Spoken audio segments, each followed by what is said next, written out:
네, 이번 시간은 장부조회 보도록 하겠습니다. 교재 254페이지고요. 자, 이러한 장부조회 문제는 우리가 세 문제로 출제가 되는데요. 총 9점 100점으로 보시면 되겠고요. 자, 일단은 우리가 세찬이라는 회사를 통해서 우리가 직접 어떠한 장부들이 있는지 한번 보도록 하겠습니다. 자, 세찬이라는 회사로 들어가고요. 일단은 이제 1번 보시면 일 그리고 월계표라고 되어 있죠. 그래서 일계표라고도 하고 월계표라고도 표현을 합니다.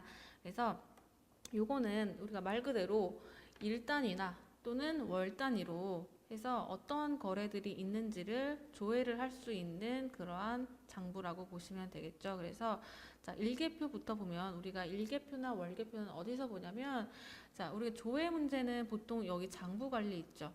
여기를 통해서 거의 한 80%를 조회를 한다고 보시면 돼요. 그래서 여기 중에서 중간쯤 보시면 일계표 그리고 괄호 열고 월계표라고 되어 있는 부분, 자, 요거를 클릭을 해주시면 되고요. 자, 보시면 이제 탭이 두 가지로 나누어져 있죠. 그래서 첫 번째 탭은 일계표라고 되어 있고 두 번째 탭을 클릭하면 월계표라고 되어 있습니다. 그래서 월계표는 말 그대로 지금 조회 기간이 몇 월부터 몇 월까지다. 그래서 월 단위로 되어 있고요. 그 다음에 이제 일계표는 몇 월 며칠부터 그리고 몇 월 며칠까지라는 이렇게 일 단위까지 조회 기간이 이렇게 할 수가 있게끔 되어 있죠. 자, 첫 번째 괄호 1번 보시면 일계표는 매일의 거래 내역을 나타낸 표이다 라고 되어 있죠. 자, 예를 들어서 세차내 6월 1일부터 15일까지 조회하면 다음과 같다라고 나와 있죠. 한번 조회를 해보겠습니다. 자, 조회 기간을 6월 1일부터 자, 6월 15일 이렇게 조회를 하게 되면 이제 요 기간 동안에 우리가 일반전표 입력으로 붕괴를 했던 모든 붕괴들이 집계가 됩니다. 그래서 우리가 요거는 시산표라는 그런 계정 과목 그러한 장부에서도 봤던 그 양식과 유사하죠. 그래서 중간에는 계정 과목들이 쭉 나오죠. 그래서 자산에 대한 거, 그리고 부채에 대한 거, 그리고 수익, 그리고 비용 모든 그러한 계정 과목들이 다 집계가 되고요. 그래서 이제 차변 그리고 대변으로 왼쪽 오른쪽으로 나누어져 있고 보시면 조금 여러분들 이게 복잡하게 보이실 수가 있는데 하나씩 한번 어떻게 있는지 한번 볼게요. 예를 들어서 여러분 보통예금을 한번 같이 볼게요. 보통예금을 클릭을 해보시면 지금 차변에 대체라고 해서 1,600만 원이 있고 그리고 개라고 해서 맨 왼쪽에 1,600만 원이 되어 있죠. 자, 이게 어떤 뜻이냐면 자, 보통예금이라는 건 우리 자산부채 자본 중에 자산이죠. 그래서 자산이라는 계정 과목이 지금 차변에 왔다라는 얘기는 자산이 증가했다라는 얘기겠죠. 그런데 그러한 자산이 총 증가한 게 지금 개라는 거예요. 그래서 총 증가한 게 지금 1,600만 원 증가했는데 이게 어떤 걸로 증가했느냐가 지금 대체냐 현금이냐 이 두 가지로 나누어진다는 거예요. 그래서 이 보통예금이 증가했는데 현금으로 증가했다. 즉 우리가 상대편 계정 과목이 현금이다 라고 했을 때 여기 현금의 금액이 나오게 돼요. 그래서 예를 들면 뭐 현금을 보통예금에서 이제 보통예금으로 이체했다 그러면 현금이 줄어들겠죠. 그래서 그만큼 상대편 계정 과목이 현금이다 라고 하는 경우에 금액이 여기에 오게 되고 현금이 아닌 나머지로 보통예금이 증가했다 라고 했을 때 대체가 오는 거예요. 그래서 뭘로 증가했느냐에 따라서 대체냐 현금으로냐의 금액이 오게 되는 것이고 요 두 가지를 합한 금액이 바로 요렇게 오게 되는 것입니다. 그래서 지금 여기 상태에서는 보통예금이 1,600만 원 증가했는데 그거는 모두 다 현금 이외의 거래에서 증가했다라고 해석을 할 수가 있겠죠. 자, 반면에 지금 대변에도 금액이 있죠. 대변에 600만 원이 개로 왔는데 그게 모두 대체 거래를 통한 600만 원이에요. 자, 보통예금이 지금 대변에 왔다라는 거는 자산이 감소했기 때문에 지금 대변에 왔겠죠. 그래서 보통예금이 600만 원 감소했는데 그거는 현금 이외의 거래에서 감소했다라고 해석을 할 수가 있겠습니다. 그래서 우리가 일계표나 월계표는 이런 식으로 여러분들이 해석을 해주시면 되고요. 자산인 경우에 지금 뭐 증가는 차변이고 감소는 대변이겠지만 부채는 그 반대겠죠. 그래서 부채는 그 반대다. 그래서 외상매입금을 보면 지금 대변에만 금액이 4천만 원 와 있죠. 그래서 외상매입금이 4천만 원 증가했다. 자, 뭘로 증가했다? 현금 이외 거래로 증가했다. 이런 식으로 볼 수가 있는 거죠. 자, 그러면 여기 이 마지막쯤에 괄호 박스에 6월 1일부터 15일까지의 복리후생비는 얼마인가 라고 물어봤죠. 자, 요거를 우리가 자, 일개표나 월개표에서 확인할 수가 있죠. 지금은 1일부터 15일까지 즉 특정한 일자를 이렇게 제시를 했기 때문에 일개표에서 6월 1일부터 15일까지 이런 식으로 검색을 하는 거고요. 복리후생비는 얼마인가 라고 했기 때문에 복리후생비는 지금 판매비와 관리비의 두 번째 줄에 있습니다. 그래서 이 복리후생비 얼마인가? 자, 보시면 얼마예요? 비용의 발생이기 때문에 차변에 맞겠죠, 금액이. 그래서 총 금액은 복리후생비가 125만 3천 원이 발생했고, 그거는 현금 거래를 통해서 발생했다라고까지 알 수가 있겠습니다. 자, 이렇게 먹고요. 그 다음에 이제 월계표예요. 다음 페이지 보면 월계표는 월 단위로 우리가 검색을 한다라고 보시면 돼요. 그래서 일계표랑 똑같이 이런 식으로 표시가 되지만 월 단위로 표시가 된다라는 점만 다르죠. 그래서 자, 문제 보시면 3월 중 외상매출금 발생액은 얼마인가 라고 되어 있죠. 자, 그러면 3월을 한번 검색을 해볼게요. 3월부터 3월까지 검색을 하게 되면 조회가 되는데 지금 외상매출금 발생액은 얼마인가 라고 되어 있기 때문에 외상매출금은 지금 자산 중에서도 유동자산의 지금 세 번째 줄에 있죠. 그래서 자, 여기에서 외상매출금의 발생액이 얼마인가니까 외상매출금은 자산이죠. 자산이 발생하려면 즉 증가한다는 얘기겠죠. 그러면 차변에서 증가를 하게 됩니다. 그래서 차변에 지금 개라고 나와 있는 560만 원, 요게 이제 외상매출금이 발생한 금액이 되겠죠. 그래서 요 560만 원은 자, 지금 대체로 다 560만 원이 되어 있는데 요거 증가는 현금 이외 거래에서 다 모두 다 증가했다라고 해석을 할 수가 있겠고요. 대변을 한번 보면 대변에 개가 500만 원이 나와 있죠. 외상매출금이라는 자산이 지금 대변의 금액이 와 있다는 건 그만큼 줄어든 금액이겠죠. 그래서 외상매출금이 500만 원 줄어들었는데 그거는 현금 거래를 통해서 줄어들었다라고 해석을 할 수가 있겠습니다.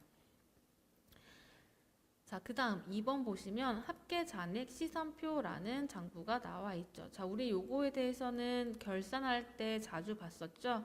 자, 요거를 일단 닫아주시고 일단 들어가 볼게요.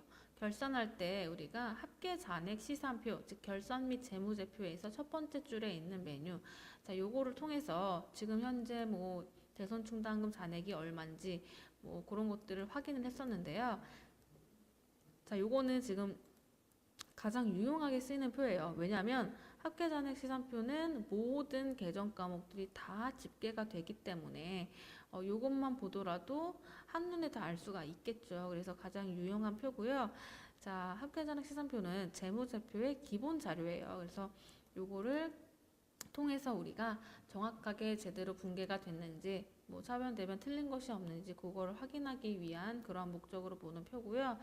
자, 상단은 재무상태표 개정 과목, 즉 자산부채 자본 순서대로 오고 하단은 손익계산서, 즉 수익부터 비용까지 이런 식으로 되어 있어요. 자, 한번 보면 다음 페이지 가시면 지금 세 차례 2017년 6월 말 시점에 판매비와 관리비 중 가장 많이 발생한 계정 과목과 그 금액은 얼마인가라고 나와 있죠. 그래서 이런 식으로 문제가 나오면 어쨌든 6월 말 시점이니까 이 시점 기준으로 계정 과목을 검색을 하면 되겠죠. 그래서 6월 말.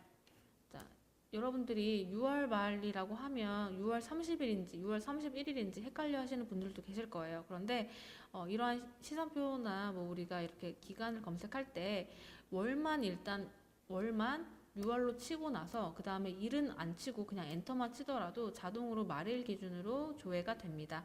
이거는 참고를 하시고요.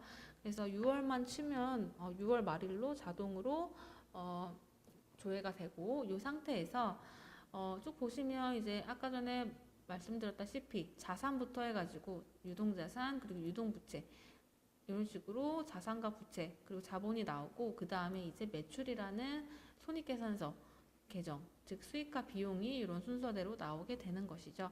그럼 이 중에서 판매비와 관리비 중 가장 많이 발생한 계정 과목과 그 금액은 얼마인가? 즉 어떠한 특정한 계정 과목이 얼마인가냐고 물어본 것이 아니고 판매비와 관리비라는 그러한 것으로 뭉뚱그려서 물어봤다라는 거죠. 그래서 시산표의 좋은 점이 뭐냐면 이런 식으로 해당하는 판매비와 관리비 이런 식으로 묶어서 이렇게 집계가 된다라는 거예요. 특정한 계정 과목이 아니다고 하더라도. 그래서 자, 이런 식으로 판매비와 관리비가 지금 총 차변에 3,400만 원 정도가 발생을 했는데 요 밑에 있는 수많은 비용들이 다 집계가 됐다라는 거죠. 판매비와 관리비를.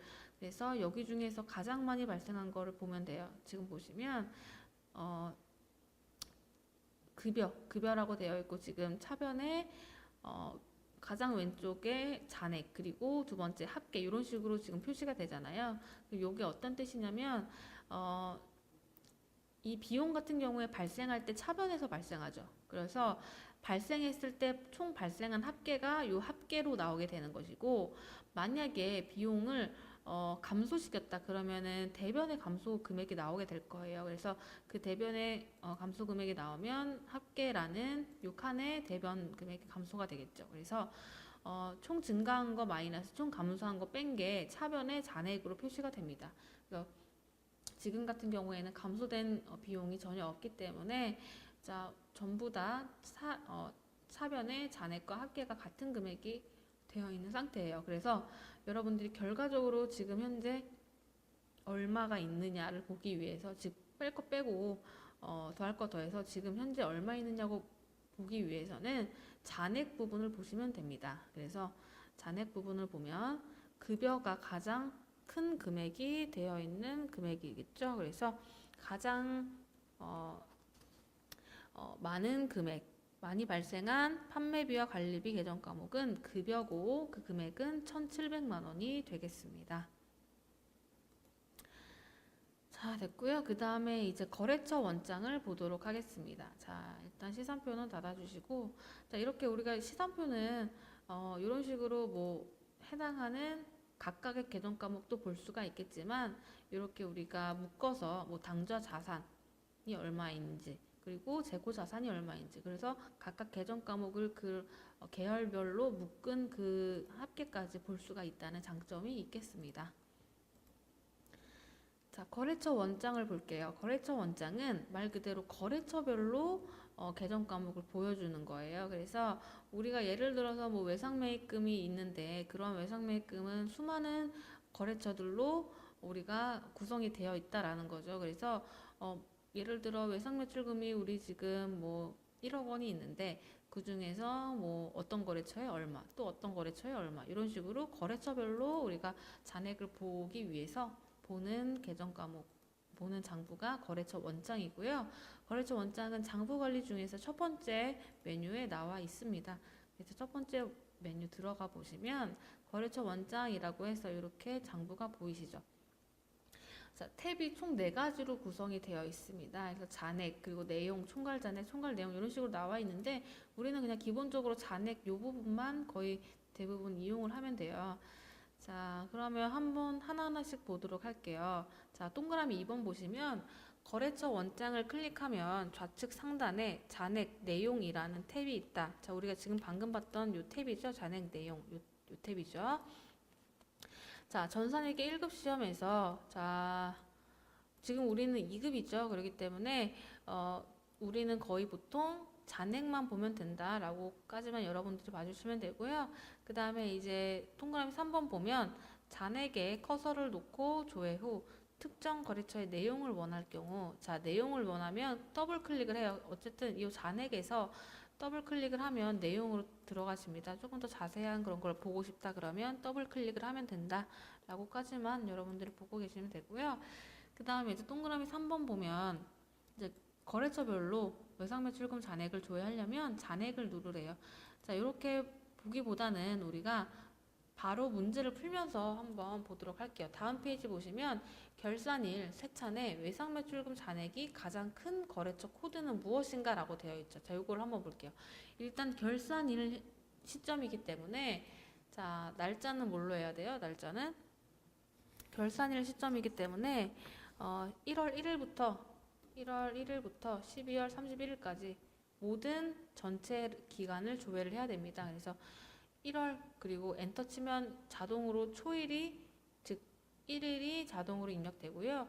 12월 하고 그냥 엔터만 치면 일수는 자동으로 말일로 계산이 됩니다. 그래서 요 상태에서 외상 매출금에 대한 걸 조회하기 때문에 계정 과목은 자, 여기서 F1을 눌러서 외상 매출금을 선택을 해주시고요.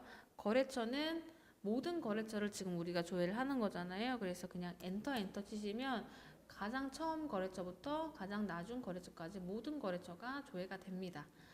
자, 이런 식으로 딱 조회를 했을 때, 자, 문제에서 외상 매출금 잔액이 가장 큰 거래처 코드를 물어봤죠. 그러면 일단 우리가 외상 매출금에 대한 모든 거래처가 지금 조회가 된 상태예요. 그런데 여기서 잔액이 가장 큰 거래처를 물어봤죠. 그래서 잔액은 여기서 볼 수가 있겠죠. 그래서 가장 오른쪽쯤에 잔액 금액을 쭉 보다 보면 가장 큰 금액 어디 있어요? 여기 4천만 원 있죠. 그래서 4천만 원이 가장 크고 그 거래처는 지금 코드 번호가 109번 그리고 유진이잖아요. 그래서 정답은 109번 코드 유진이라고 알 수가 있겠습니다. 자, 이렇게 해서 우리가 모든 거래처에 대해서 봤고요. 그러면 요 유진 거래처에 대해서 지금 4천만 원 외상 매출금 잔액이 있는데 요거에 대해서 조금 더 자세하게 알고 싶다 그러면 여기를 더블 클릭을 해보세요. 그러면 요 4천만 원이 어떻게 발생이 되는지 알 수가 있죠. 그래서 500만 원은 전기부터 2월 된 외상 매출금이고 나머지는 7월 10일 날 우리가 외상 매출금을 해서 발생한 금액이구나. 그래서 합쳐서 4천만 원이구나 라고 알 수가 있겠죠. 그래서 이게 자동으로 내용 탭으로 넘어갔죠. 그래서 잔액에 대해서 조금 더 내용을 알고 싶다. 그럼 더블 클릭하면 자동으로 내용 탭으로 넘어간다. 요 정도까지만 알고 계시면 되고요. 또 하나가 뭐냐면 우리가 지금은 외상 매출금에 대해서 모든 거래처를 조회를 해봤습니다. 왜냐면 어떤 거래처가 가장 큰지를 보기 위해서. 그런데 특정한 거래처만 조회를 하고 싶다라고 하는 경우도 있겠죠. 그래서 예를 들어서 빨강에 대한 거래처에 대한 외상 매출금만 보고 싶다. 그러면 거래처 코드를 101번 빨강부터 그 다음에 여기서도 F1번에서 101번 빨강까지 라고 조회를 하면 빨강에 대한 거래처만 조회가 되고요. 자, 이런 식으로 특정 거래처만 조회를 할 수도 있다라는 거 알고 계시면 되겠습니다. 자, 이렇게 특정한 거래처가 문제에 나오면 거래처 원장을 통해서 우리가 볼 수가 있고요. 그 다음에 이제 반대로 특정한 계정에 대해서 뭔가 물어봤다. 그러면 계정별 원장이라는 장부를 보면 됩니다. 자, 요거는 우리가 장부 관리에서 세 번째 줄에 계정별 원장이라는 메뉴가 나와 있죠. 그래서 요것도 우리가 거래처 원장이랑 비슷한 그러한 화면이죠. 그래서 여기서 우리가 특정한 계정을 조회하고 싶을 때 요거를 사용을 하면 된다라는 것이고, 탭이 여러 개가 있겠지만 우리가 쓰는 거는 역시 첫 번째 계정별 탭을 주로 사용하게 될 거예요. 자, 문제를 한번 같이 풀어보면 새 차내 5월에 외상 매출금 잔액은 얼마인가 라고 되어 있죠. 자, 그러면 특정한 계정 과목, 즉 외상 매출금에 대해서 물어봤잖아요. 그러면 계정별 원장을 통해서 5월이니까 5월부터 5월까지 이렇게 조회를 하고 나서 계정 과목은 F2를 눌러서 자, 매출금이죠. 외상 매출금을 선택을 해주시고 외상 매출금부터 외상 매출금까지 라고 검색을 해주시면 외상 매출금에 대한 5월 달에 이러한 여러 가지 금액들이 나오게 됩니다. 자, 문제가 지금 발생액을 물어봤죠. 발생액은 외상 매출금은 자산이니까 발생할 때는 차변에 발생을 하게 되겠네요. 그러면 자, 차변에 지금 월계라고 되어 있는 부분 보이시죠? 800만 원이라고 보이는 거, 이 금액이 5월달 월 총 합계가 되겠습니다. 그래서 월계 부분 800만 원을 보면 되고요. 여러분들이 헷갈려 하시는 게 지금 월계도 있고 밑에 보면 누계가 있잖아요. 누계라는 건 뭐냐면 우리 맨 위에 전월 2월이라고 해서 이제 작년부터 넘어온 금액이 지금 요 금액이 있다라는 거고, 거기에서 이제 작년부터 넘어와서 5월 말 현재까지 총 이제 1월부터 5월까지 총 합계된 금액이 누계란 뜻이에요. 그래서 누계는 전월부터 해가지고 전월 2월부터 해가지고 다 모든 이제 5월 말까지의 총계를 얘기하는 거고, 우리가 알고 싶은 건 5월 달 동안의 합계잖아요. 그래서 그거는 월계라는 합계를 봐주시면 된다라는 것이죠. 그래서 누계와 월계는 여러분들이 구분을 해주셔야겠습니다. 자, 됐고요. 그 다음에 이제 총 계정 원장을 보도록 할게요. 총 계정 원장은 월별과 일별 조회가 가능하지만 우리는 거의 월별 조회를 보도록 하는 거고요. 자, 요것도 그냥 계정별 원장이랑 비슷해요. 그래서 4월부터 6월까지 다음 페이지 보시면 문제가 나와 있습니다. 4월부터 6월까지 외상 매출금 회수가 가장 많이 된 달은 몇 월인가 라고 되어 있죠. 그래서 사실 여러분 요것도 그냥 지금 우리가 방금 봤던 계정별 원장에서도 볼 수가 있어요. 자, 한번 볼까요? 4월부터 6월까지 해가지고 외상 매출금이잖아요. 외상 매출금 엔터 치면 이렇게 계정별 원장에서도 당연히 이 계정에 대한 모든 정보가 나오기 때문에 이런 식으로 볼 수가 있어요. 그래서 계정별 원장에서도 볼 수 있고, 지금 방금 우리가 설명하고 있는 총계정 원장에서도 볼 수가 있어요. 어느 것으로 보느냐는 여러분들 자유예요. 어쨌든 금액만 맞으면 된다라는 거예요. 그래서 어떤 걸로 봐도 상관이 없다. 금액만 맞으면. 그러면 지금 문제가 4월부터 6월까지 외상매출금 회수가 가장 많이 된다. 즉 외상매출금이 회수됐다라고 하면 외상매출금이 감소됐다라는 것이죠. 그래서 감소는 외상매출금이 대변에 오게 되겠죠. 그래서 대변의 금액이 가장 큰 달을 찾아주시면 돼요. 그래서 지금 보면 4월, 5월, 6월 해가지고 월계가 쭉 나와 있잖아요. 그래서 이 월계 중에서 대변 금액이 가장 큰 달은 언젠가요? 대변 금액이 지금 4월에는 500만 원, 5월에는 1000만 원, 6월에는 200만 원이 되어 있죠. 즉 가장 큰 달은 5월 달 1000만 원이 되겠습니다. 그렇죠? 그래서 5월 1000만 원 이런 식으로 계정별 원장에서도 볼 수 있고, 총계정 원장에서도 한번 볼게요. 자, 닫아주시고 총계정 원장은 이렇게 중간보다 좀 밑에 있네요. 총계정 원장. 자, 여기에서도 마찬가지로 자, 월별로 해가지고 자, 문제가 지금 4월부터 6월까지죠. 그래서 4월부터 6월까지 그리고 외상 매출금에 대한 거 해서 108부터 108까지 검색을 하면 이런 식으로 월별로 이렇게 집계가 되죠. 그래서 아까 봤던 거랑 똑같은 거죠. 그래서 지금 대변에 가장 큰 금액이 있는 달은 5월달 1000만 원 이런 식으로 볼 수가 있겠습니다. 자, 됐고요. 그 다음에 6번 현금 출납장을 보도록 할게요. 현금 출납장은 말 그대로 현금에 대한 그런 데이터가 집계가 되는 장부로 보시면 됩니다.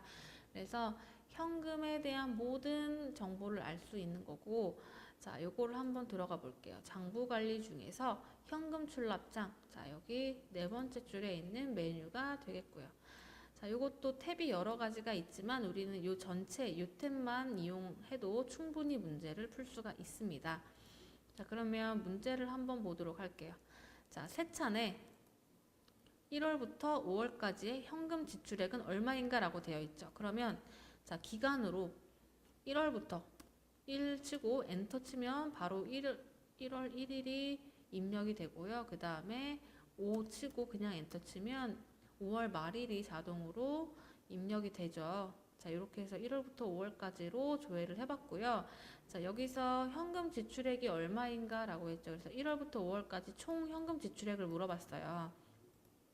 그러면 지금 뭐 일자가 3월, 4월, 5월 이런 식으로 조회가 됐죠. 그래서 3월 이전에는 거래가 없었나 봐요. 그렇죠? 그래서 3월의 월계는 지금 현금이 들어온 건 500만 원, 나간 건 693만 6천 원 이런 식으로 월계가 나와 있고, 그 다음에 이 누계라는 건 뭐예요? 전기 2월부터 쭉 이어져 와서 총 누계라는 얘기죠. 그래서 여러분들이 월계랑 누계를 반드시 구분을 하셔야 된다라는 거죠. 이게 여러분들 은근히 많이 틀리시는 부분 중에 하나죠. 그래서 월계는 해당하는 월만 합계를 낸 것이고 누계는 전기 2월까지 모두 총 합계해서 해당하는 월까지 다 합친 금액이 누계다라는 것이죠. 그리고 4월에도 마찬가지로 이런 식으로 월계랑 누계가 되어 있고 그 다음에 5월도 월계가 누계가 되어 있어요. 그러면 지금 문제가 1월부터 5월까지 현금 지출액을 물어봤잖아요. 그러면 누계로 봐서 현금 지출액이니까 출금 요 금액을 보면 되겠네요 라고 할 수도 있겠지만 그렇게 하면 누계에서 전기 2월까지 다 집계가 되기 때문에 그렇게 하는 것보다는 하나씩 더해주는 게 조금 더 정확합니다. 그래서 지금 현재 같은 경우에 전기 2월에 출금 금액이 없기는 하지만 여러분들이 조금 더 다른 문제에서 더 정확하게 보기 위해서는 각각 월계를 더해주시는 방법을 추천을 할게요. 그래서 각각 월계를 더해주시면 출금에 대한 금액을 더해주시면 그 금액이 나오게 됩니다. 그래서 지금 여기 책에서는 요 금액이 나와 있는데 여러분들 요 데이터랑은 조금 다를 수가 있어요. 그래서 어쨌든 우리는 1월부터 5월까지 현금 지출액은 출금에 이 월계 금액을 더하는 게 조금 더 빠르다. 또는 여러분들 그냥 조금 더 편하게 하기 위해서는 요 누계 요 금액 있죠. 출금 요 금액에서 뭘 빼면 되겠어요? 전기 2월을 빼면 해당하는 기간 동안의 출금 금액이 계산이 되겠죠. 그래서 그런 식으로 해도 됩니다. 그래서 자, 현금 출납장은 이런 식으로 봐주시면 되겠습니다. 자, 그래서 우리가 지금 장부조회에 대한 어떠한 장부들이 있는지를 쭉 봤는데 요것뿐만이 아니고 여러분들 뭘로도 또 볼 수가 있냐면 우리 재무상태표라는 것도 볼 수가 있어요. 자, 한번 클릭을 해볼게요. 자, 결산 및 재무제표에서 재무상태표를 한번 클릭을 해보시고 기간은 그냥 엔터를 치시면 자동으로 가장 마지막 달로 조회가 되고요. 또는 내가 특정한 월까지 재무상태표를 보고 싶다 그러면 6월 이런 식으로 바꿀 수도 있어요. 그래서 이런 식으로 보시면 재무상태표는 이렇게 금액이 두 가지로 나와 있어요. 단기에 대한 금액, 그 다음에 전기에 대한 금액. 그래서 단기만 표시되는 것이 아니고 전기에 대한 데이터도 같이 표시가 돼서 비교를 할 수 있게끔 그런 식으로 비교식으로 조회가 됩니다. 그래서 이러한 재무상태표는 우리 자산부채 자본에 대한 그런 것들에 대한 정보를 주는 거죠. 그래서 자산 그리고 부채 그리고 자본 이런 식으로 나와 있습니다. 그래서 여기서도 우리가 여러 가지 데이터를 볼 수가 있겠죠. 그래서 유동자산에 대한 거 얼마냐 이런 것들 세부적으로 볼 수가 있는 그러한 장부가 되겠습니다. 그리고 전기랑 비교를 할 수 있다는 점이 유용하게 되겠죠. 그래서 이런 식으로 보면 되고요. 자, 손익계산서도 한번 볼게요. 손익계산서도 우리가 장부 조회를 통해서 여러 가지 정보를 얻을 수가 있다. 그래서 12월 이런 식으로 선택을 하면 매출액, 매출원가 해가지고 우리 매출 총익 구하는 거 많이 했었죠. 그래서 이렇게 되어 있고 그리고 매출 총이익에서 판매비와 관리비까지 빼면 영업이익이고 그리고 여기서 영업의 수익을 더하고 영업의 비용을 빼면 당기순이익이 계산이 되죠. 그래서 이런 식으로 손익계산서도 단기에 대한 거 그리고 전기에 대한 거 이런 식으로 구성이 되어 있습니다. 그래서 우리가 여러 가지 장부를 통해서 우리가 필요한 정보들을 알 수가 있겠죠. 그래서 그거를 제대로 볼 수가 있느냐가 요 문항의 포인트가 되겠습니다. 자, 그러면 우리 다음 시간에 요 장부조회에 대한 기출문제를 한번 같이 풀어보도록 하겠습니다. 수고 많으셨습니다.